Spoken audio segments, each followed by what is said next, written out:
WhatsApp guys, আসসালামু আলাইকুম ওয়া রাহমাতুল্লাহি ওয়া বারাকাতুহু। কেমন আছেন সবাই? আশা করি ভালো আছেন। আমি আলহামদুলিল্লাহ ভালো আছি। তো আজকে নতুন আরেকটা ভিডিও নিয়ে আসলাম আপনাদের মাঝে। আশা করি আমার সম্পূর্ণ ভিডিওটা দেখবেন। আর যদি আমার ভিডিওটা ভালো লাগে তাহলে আমার চ্যানেলটাকে সাবস্ক্রাইব করে দিবেন। তো চলেন কিছু কথা বলা যাক। কোটা আন্দোলনকারী কিছু বোন এবং কিছু ভাইদেরকে, কিছু ভাইকে নিয়ে কথা বলবো।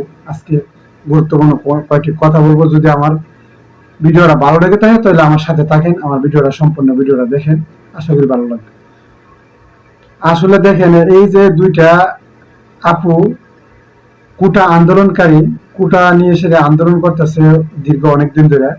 তো দেখেন আসলে একজন পুরুষ মানুষ কিভাবে এই যে মেয়ে দুইজন মেয়েকে এইভাবে মারধর করে, এইভাবে দেখেন একদম রক্তাক্ত করে লেছে, যে রক্তাক্ত অবস্থা। এভাবে একজন পুরুষ হয়েছে একজন মেয়ের গায়ে কিভাবে হাত দেয়, অসহায় একজন মেয়ে, অসহায় মেয়েরা। দেখেন আসলে আপনার ঘরে কি মা বোন নাই? আপনি আওয়ামী লীগ করেন, ঠিক আছে, অসুবিধা নাই, এটা আমার কোনো দুঃখ নাই। আপনি ছাত্রলীগ করেন, এটা আমার কোনো দুঃখ নাই। আপনার ঘরে মা আছে, বোন আছে, আত্মীয় স্বজন আছে। আপনি কেন আপনি কেন এই মেয়েদের গায়ে কেন এই লাঠি সোটা নিয়ে আপনি ঝাঁপিয়ে পড়বেন? আপনি যদি পুরুষ হয়ে থাকেন তাহলে ছেলেদেরকে আক্রমণ করেন, ছেলেদের সাথে যান, আপনি আপনার মোকাবেলা করেন ছেলেদের সাথে গিয়ে। আপনি কেন মেয়েদেরকে এভাবে মেয়েদের গায়ে হাত তুলবেন? আপনাকে কে দিছে এই অধিকার? এটাই সোনার বাংলাদেশ, এটাই স্বাধীন বাংলাদেশ নাকি? আপনি যে কাজটা করলেন এটা একদম ঠিক হয় নাই। এবং দুইজন ভাই শহীদ হয়েছে। আবু সাইদ নামের একজন ভাই, আরেকজন ভাইয়ের নাম আমি সঠিক আমার জানা নাই। আজকে দিনে হয় এই যে পুলিশেরা একদম, আমি কল্পনা করতে পারি না যে একজন পুলিশ এভাবে বুকের মাঝে গুলি করতে পারে। আজকে ওই ভাইটাও কল্পনাও করতে পারে না, আবু সাইদ নামের ভাইটাও কল্পনা করতে পারে না যে একজন পুলিশ এভাবে সরাসরি গুলি করবে, একজন পুলিশ এভাবে সরাসরি আক্রমণ করবে। এটা কখনো কল্পনা করা যায় না। আজকে কি মুক্তিযোদ্ধার ছেলে সন্তান নাতিপুতির এই আজকে এই কোটা, সব সম্পূর্ণ কোটা ওরাই পাবে? তাহলে কি আজকে প্রবাসীরা এই যে কষ্ট করে রাত দিন পরিশ্রম করে 50 ডিগ্রি গরমের তাপমাত্রা দিয়ে আজকে কাজ করে যেতেছে, সারাদিন পরিশ্রম করে যেতেছে, তাদের কি হবে? তাদেরকে কোনো কোটা নাই?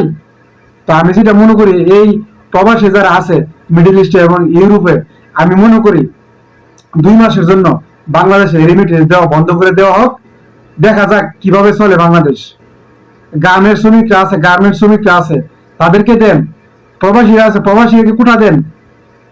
এই নিরীহ ছাত্র ছাত্রীরা আছে রাস্তায় নামে আজকে এরা মিছিল মিটিং করতেছে, আন্দোলন করতেছে কোটার জন্য। আর আপনি বলেন এসির নিচে থেকে আপনি বলেন তারা নাকি রাজাকার, তারা নাকি রাজাকারের সন্তান।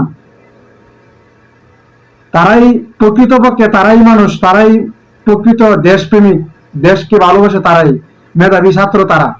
আর যারা মুক্তিযোদ্ধার ছেলে সন্তান নাতিপুতিরা আছে, তারা তো শুধু কোটা নিয়েই আছে।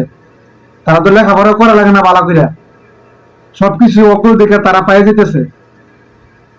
আজকে যারা মেধাবী ছাত্ররা, তারা দেখেন গরিব ঘরের সন্তানরা, তারা দেখবেন রিক্সা ছাড়া, তারা দেখবেন যে বিভিন্ন ভাবে ছোটখাটো চাকরিজীবী, ছোটখাটো চাকরি করে আজকে ফ্যামিলি চালায়। আজকে চাকরি হয় নাই। এটাই কি বাংলাদেশ স্বাধীন করে দিয়ে গেছে? এখন পর্যন্ত, এই পর্যন্ত তো বাংলাদেশ, আমি যে মনে করি যে এখনো স্বাধীন হয় নাই বাংলাদেশ। কিভাবে স্বাধীন হবে? দেখেন নিরীহ ছাত্র ছাত্রীদের উপরে এভাবে আক্রমণ করে আর গুলি করে, ফাঁকির মতো গুলি করে মারেলা। এইটা কি কোনো দেশপ্রেমিক হয়? আর মানুষ মনে করবে পুলিশ জনগণের বন্ধু। আমি তো মনে করি জনগণের শত্রু কিছু কিছু পুলিশ আছে, জনগণের শত্রু। এইভাবে একজন আবু সাইদ, একজন আরেকটা ভাইয়ের নাম আমার জানা নাই, কিভাবে এইভাবে গুলি করে মানুষকে হত্যা করে রাস্তার মাঝে। তো প্রিয় দর্শক, প্রিয় প্রবাসী ভাই বন্ধুরা, যদি আপনারা আমার ভিডিওটা ভালো লাগে তাহলে আমার চ্যানেলটা সাবস্ক্রাইব করবেন। আর আমি যেটা মনে করি 2 মাসের জন্য রেমিটেন্স দেওয়া বন্ধ করে দেওয়া হোক, আমিও বন্ধ করে দিব। তো সবাই ভালো থাকবেন, সুস্থ থাকবেন। সবার জন্য রইল শুভকামনা। আল্লাহ হাফেজ, সালামু আলাইকুম।